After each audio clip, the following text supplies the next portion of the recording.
మనకి restaurants and ధాబాస్లో దొరికే dish egg లబాబ్దార్ని మనం ఇంట్లోనే ఎంతో ఈజీగా చేసుకోవచ్చు. ఈ వింటర్ సీజన్లో మనకి పాలాకు ఫ్రెష్గా దొరుకుతుంది కాబట్టి ఈ డిష్లో పాలాకు కూడా వేసి ఇంకా హెల్తీగా అండ్ టేస్టీగా ఎలా చేసుకోవాలో చూద్దాం.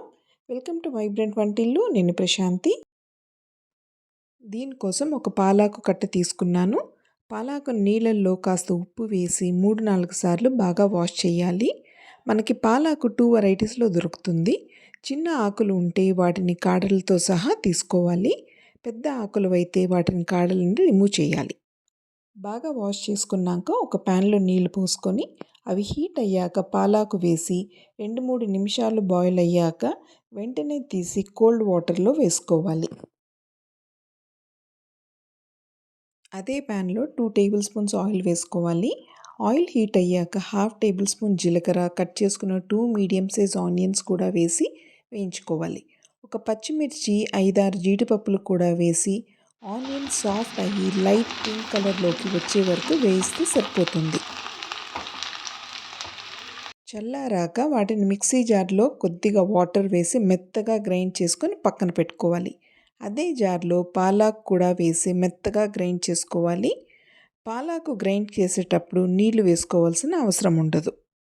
అదే ప్యాన్లో 2 టేబుల్ స్పూన్స్ ఆయిల్ వేసి 1 ఇంచు చెక్క, 3 లవంగాలు, సన్నగా కట్ చేసుకున్న ఒక ఆనియన్ కూడా వేసి 2 నిమిషాలు వేయించాలి. 1 table spoon ginger garlic paste, కాస్త కరివేపాకు వేసి పచ్చివాసన పోయే వరకు వేయించుకోవాలి. ఆనియన్స్ ఎర్రగా వేగాక కట్ చేసుకున్న 2 టమాటోస్ వేసి వేయించుకోవాలి. టమాటోస్ పీసెస్ బదులు టమాటోస్ గ్రైండ్ చేసుకొని కూడా వేసుకోవచ్చు. తగినంత ఉప్పు, పసుపు, garam masala powder, pepper powder, chilli powder వేసి మీడియం ఫ్లేమ్లో బాగా కలిసేలా కలుపుకొని మూత పెట్టుకుంటే టమాటోస్ త్వరగా మెత్తబడతాయి. టమాటోస్ బాగా వేగాయి. ఇప్పుడు గ్రైండ్ చేసుకున్న ఆనియన్స్, క్యాష్యూ పేస్ట్ వేసుకొని కాసేపు వేయించుకోవాలి. ఆనియన్ పేస్ట్ వేసుకున్నాక మీడియం ఫ్లేమ్లో కలుపుతూ ఉండాలి, లేకపోతే అడుగంటుతుంది. ఇప్పుడు పాలక్ పేస్ట్ కూడా వేసి అన్నీ బాగా కలిసేలా కలుపుకోవాలి. 1 టేబుల్ స్పూన్ ధనియాల పొడి వేసి గ్రేవీ కాస్త దగ్గర పడే వరకు వేయించుకోవాలి. మీరు పాలాకు వేయకుండా కూడా ఈ డిష్ చేసుకోవచ్చు. మనకి రెస్టారెంట్స్ అండ్ ధాబాస్లో చేసే ఎగ్ లబాబ్దార్ డిష్లో పాలాకు వేయకుండా చేస్తారు. ఇది పాలాకు సీజన్ కాబట్టి మీరు పాలాకు వేసి ఈ డిష్ ఒక్కసారి చేయండి, చాలా టేస్టీగా ఉంటుంది. 1 గ్లాస్ నీళ్లు వేసి బాగా కలిపి మూత పెట్టి ఆయిల్ సపరేట్ అయ్యే వరకు కుక్ చేసుకోవాలి. గ్రేవీ క్రీమీగా రావడానికి 1 టేబుల్ స్పూన్ ఫ్రెష్ క్రీమ్ వేస్తున్నాను. ఇంట్లో పాల మీద ఉన్న మీగడైనా పర్వాలేదు, అమూల్ ఫ్రెష్ క్రీమ్ అయినా పర్వాలేదు, మీగడ వేయకపోయినా పర్వాలేదు. 1/2 టీ స్పూన్ జీరా పౌడర్ వేసి కలుపుకున్నాక లో ఫ్లేమ్లో ఎగ్స్ బ్రేక్ చేసి ఒకదాని పక్కన ఒకటి ఇలా వేసుకోవాలి. ఎగ్స్ పైన కాస్త ఉప్పు, కారం చల్లుకొని మూత పెట్టుకోవాలి. 1 మినిట్ తర్వాత స్టవ్ ఆఫ్ చేసుకుంటే సరిపోతుంది.